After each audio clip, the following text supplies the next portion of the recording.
कधी तुम्हाला असं वाटलंय का की काही लोक आपल्या आयुष्यात अचानक येतात आणि आयुष्यावर खूप खोल परिणाम करून जातात, किंवा काही नाती अशी असतात ज्यात खूप प्रेम असतं आणि कधी कधी खूप संघर्षही असतो.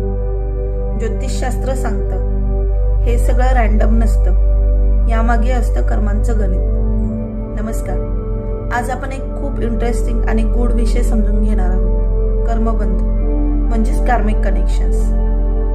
वैदिक ज्योतिषानुसार आत्मा अनेक जन्म घेतो.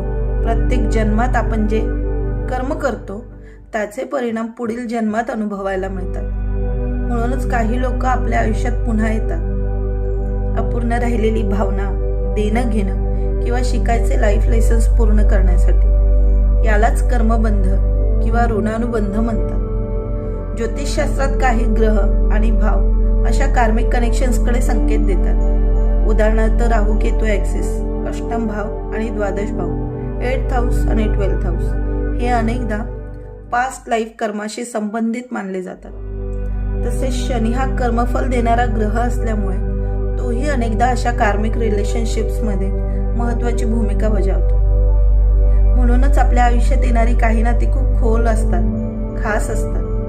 काही रिलेशनशिप आपल्याला लव आणि हॅपीनेस देतात, तर काही रिलेशनशिप्स आपल्याला इम्पॉर्टंट लाईफ लेसन शिकवतात. म्हणून लक्षात ठेवा, आपल्या आयुष्यात येणारी प्रत्येक व्यक्ती ही योगायोगाने भेटत नाही. कदाचित ती भेट असते मागील जन्मातील अपूर्ण राहिलेल्या कर्मांची पुढची स्टोरी.